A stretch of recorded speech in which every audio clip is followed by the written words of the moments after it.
ভোটের মুখে কবির বিরুদ্ধে অ্যারেস্ট ওয়ারেন্ট। কবিতা বিতর্কে 2019-এ মামলা। শ্রীজাতকে গ্রেফতারের নির্দেশ কৃষ্ণনগর এসিজেএম আদালতে।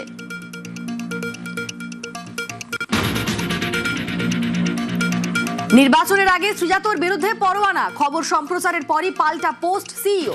ফেক নিউজ সকালে দাবি কমিশনের, সন্ধ্যের পর ভুল বদল। আদালতে একটি পরোয়ানা জারি করা হয়েছে 2019-এ করা মামলার ভিত্তিতে। খবরটি ভুয়ো যে নয় তার প্রমাণ সংবাদ মাধ্যমের বন্ধুরা ইতিমধ্যেই দিয়েছেন, তার সত্যতা নিয়ে আমার কোনো সন্দেহ নেই। ভুয়ো খবর দাবি কমিশনের, গ্রেফতারের নির্দেশের কপি ও আদালতের নথি নিউজ 18 বাংলায়। ওয়ারেন্ট জারির কথা স্বীকার মামলাকারী আইনজীবীর।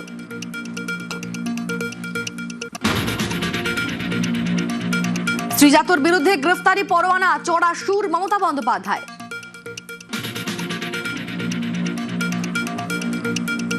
শ্রীজাতকে নাকি ফোন করেছে কেউ যে আপনার বাড়িতে পুলিশ যাচ্ছে, আপনাকে গ্রেফতার করতে হবে। আবার কি বাইক বন্ধ, রেল ব্লকেট, ইলেকশন কমিশন সবাইকে চমকাচ্ছে ধমকাচ্ছে। 26-এর চ্যালেঞ্জে প্রথম দফা, আগামীকাল 152 আসনে ভোট। উত্তরের সব জেলা ও দক্ষিণবঙ্গের 8 জেলায় নির্বাচন। সকাল 7টা থেকে শুরু ভোট।